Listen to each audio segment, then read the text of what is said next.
Olá, seja bem-vindo ao meu canal. Eu sou o professor Peruna Júnior e aqui você vai aprender contabilidade e direito tributário de uma maneira prática e objetiva.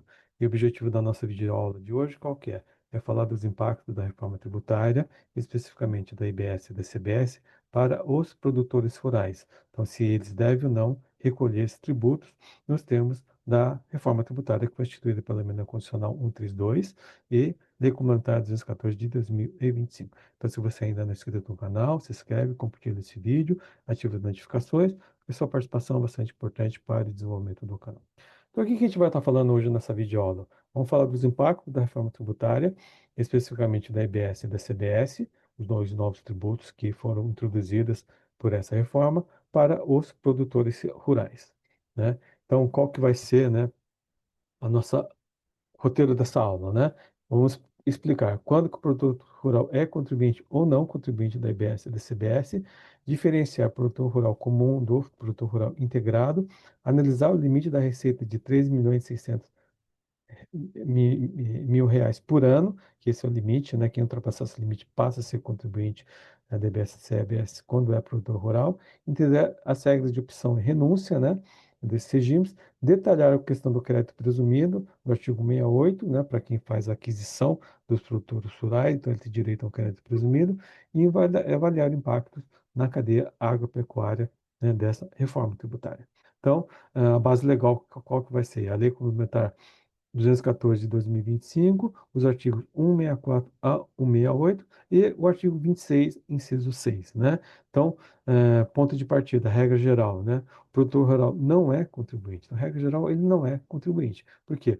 O inciso 6 do artigo 26 da Lei Complementar 214 de 2025, ele determina expressamente que o produtor rural não é contribuinte do IBS e da CBS, salvo as exceções do artigo 164. Então, eu tenho que interpretar o inciso C do artigo 26 junto com o artigo 164 da Lei Complementar 214. Então, a regra geral, ele não é contribuinte, mas se ele se enquadrar nas disposições do artigo 164, ele passa a ser contribuinte. Então, ele não sendo contribuinte, ele não emite IBS e CBS nas vendas, não tem incidência, não tem que se falar em recolhimento, né? Não calcula a apuração mensal, não aproveita crédito e é tratado como não contribuinte na cadeia do IVA, né? Nesse nosso nível dual que é a CBS e IBS. Então, o produtor rural, regra geral, não é contribuinte, né?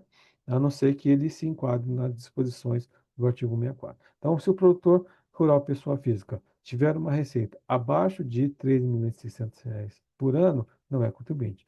Se é um produtor rural, pessoa jurídica também, se ele tiver uma receita inferior anual de R$ 3.600.000, não é contribuinte. O produtor rural integrado não é contribuinte, independente do faturamento. Cooperativas e associações. Só apenas quem são contribuintes, apenas os produtores rurais, dentro do limite do artigo 64, parágrafo 5º, porque cooperativas e associações não são contribuintes do IBS e da CBS, porque elas são constituídas para poder auxiliar os associados a poder vender, os cooperados a vender os seus produtos, tá?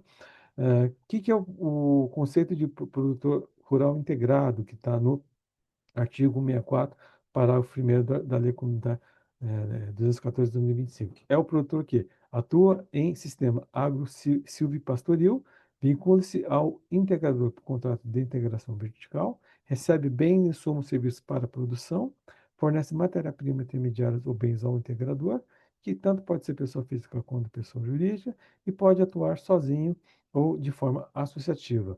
Pode ter ou não empregado.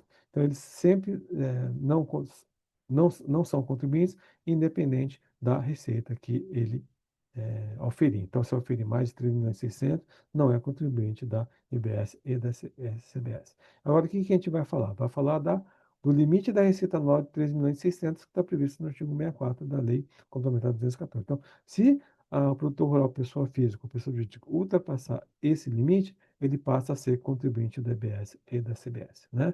Então, e se esse limite ele ultrapassou eh, no ano calendário, né? Ele vira contribuinte no segundo mês subsequente, né? E se esse excesso ficar limitado até 20%, a tributação só ocorre no ano seguinte. Então, tem que ultrapassar os 20% para que possa ser exigido a partir do segundo mês subsequente. Agora, se isso ficar dentro dos 20%, eu só vou poder me tornar contribuinte a partir do ano seguinte. E se for início de atividade, o limite é proporcional e a participação em outras empresas rurais somatória das receitas dessas sociedades. Então, é o que está previsto no artigo 64 da Lei Complementar 214 de 2025. Aqui um exemplo de ultrapassagem do limite. Vamos imaginar que um produtor rural, pessoa física, faturou 4 milhões de reais, 4 milhões e 100 reais no ano, né? E excedeu essa receita em mais de 20%. Então, ela vira contribuinte no segundo mês subsequente. Então, 13 milhões e 600 menos 4 milhões e 600 são 500 mil reais. 500 mil reais, né? Ela ultrapassa a 20%, né, do faturamento, portanto, ela passa a ser contribuinte a partir do segundo mês. Se ela faturou 3 milhões e 750, né? Então, ultrapassou somente 5%, esse 5% representa 4%, né, do faturamento, então ela só vira contribuinte no ano seguinte. Então, é assim que funciona, né, a sistemática de cálculo, né, para poder entender a ultrapassagem do limite, para poder entender a partir de quando ele vigora, né? O produtor rural ele pode optar pelo regime regular, né, de débitos e créditos, né, nos termos do artigo 165, né, da Lei Complementar 214. O produtor rural e o produtor integrado podem optar por serem contribuintes a qualquer tempo. Os efeitos vão vigorar a partir do mês seguinte e retratável para todo ano no calendário. E vale para os anos seguintes automaticamente. Então, a partir do momento que ele opta, vai daqui para frente, né? Renúncia à opção, artigo 66. Eu posso renunciar à opção? O produtor rural pode renunciar no prazo regulamentar e deixa de ser contribuinte no primeiro dia do ano seguinte. E deve-se observar novamente os limites do artigo 164. Então, eu quero ser contribuinte regular, independente do limite de faturamento. Eu posso, né? E faço a opção. A partir de fazer a opção, vai daqui para frente. Eu quero voltar para o regime anterior. Eu posso? Eu posso fazer isso, né? No termo do artigo 166, e a partir que eu faço isso, eu volto a observar os limites de 3 milhões e 600, né? Esse limite de 3 milhões e 600 por ano, ele pode ser atualizado no termo do artigo 67, né? O valor de 3 milhões e 600 será atualizado anualmente pelo IPCA, né? Justamente para esse valor não ficar defasado e o contribuinte perder o direito a essas, de não ser contribuinte. O produtor rural não contribuinte, qual que são os impactos, né, para ele, né? Ele não apura IBS e CBS, não emite débito, não possui crédito, né? Não integra a cadeia da não cumulatividade e precisa de regras especiais para não prejudicar a cadeia, que é o crédito presumido do comprador nos termos do artigo 168. Então, o comprador de um produto rural, ele tem direito a um crédito presumido. Então, ele não é contribuinte, produtor rural, não gera crédito, não gera débito, mas ele gera um crédito presumido para o com comprador. Então, como é que é calculado esse crédito presumido? Nos termos do artigo 68 da Lei Complementar 214. O contribuinte que compra de produtor não contribuinte tem direito a um crédito presumido de IBS e da CBS. Por que isso? Para evitar cumulatividade na cadeia agro, e inclui compra de pessoa física, compras de pessoa jurídica dentro do limite, compra de produtores integrados e compra de associados cooperativos. Ah, é necessária emissão de documento fiscal para que o comprador tome o crédito?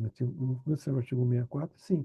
A nota fiscal deve discriminar o valor da operação, o valor pago, o valor do crédito presumido e o valor líquido para efeito fiscal, que é o valor da operação menos o crédito presumido, né? Como é que eu calculo o crédito presumido? No sistema artigo 68, parágrafo 3º.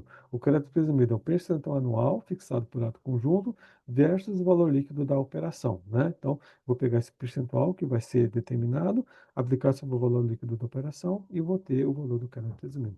Os percentuais divulgados anualmente até setembro de cada ano calendário, vigência em 1º de janeiro do ano seguinte, baseado em informações fiscais reais de acordo com o segmento, com o setor, né? Como esses percentuais são definidos nos termos do artigo 68, parágrafo 5º? Base é o IBS-CBS pago nas compras de insumos pelos produtores não contribuintes, o valor total dos bens e serviços vendidos por produtores não contribuintes. Esse valor dividido, o A dividido por B, né? Vai dar o percentual e vai se usar a média dos últimos 5 anos. Então, vai ser feito esse cálculo matemático para chegar nesse percentual. Esse percentual não vai dar o crédito presumido que o comprador vai poder adotar. O que eu vou poder excluir? O que vai ser excluído dessa base de cálculo do crédito presumido? Não entra nesse cálculo joias, obras de arte, bebidas, tabaco e outros bens pessoais nos termos do artigo 57. Então, bem de uso e consumo não entra na base de cálculo do crédito presumido. E o bem de uso pessoal do produtor rural e familiares também não entram nessa base de cálculo. E no caso das cooperativas, como é que é o crédito presumido, né? Nós temos o artigo 68, parágrafo 9º. As cooperativas também têm direito ao crédito presumido quando recebe bens e serviços associados não contribuintes. Os associados não estão no simples nacional, exceto os bens enviados para beneficiamento retornado ao associado, né? E aí vamos comparar, né, a situação do produtor contribuinte e do não contribuinte. Então, o não contribuinte, ele não tem débito de IBS-CBS, não tem crédito de IBS-CBS, o comprador recebe um crédito presumido e essa é uma opção voluntária. E o produtor rural contribuinte, ele tem débito de IBS-CBS, ele tem crédito de IBS-CBS, o comprador recebe o crédito, sim, pleno, porque como tem débito de crédito, é o valor que está sendo utilizado na saída do ano fiscal, e essa opção é retratável durante o ano calendário. Então, fez a opção no ano calendário, não posso votar, tem que esperar o outro ano para poder desfazer a opção. E qual que é o impacto econômico, né, da reforma tributária para o segmento do produtor rural na cadeia agropecuária?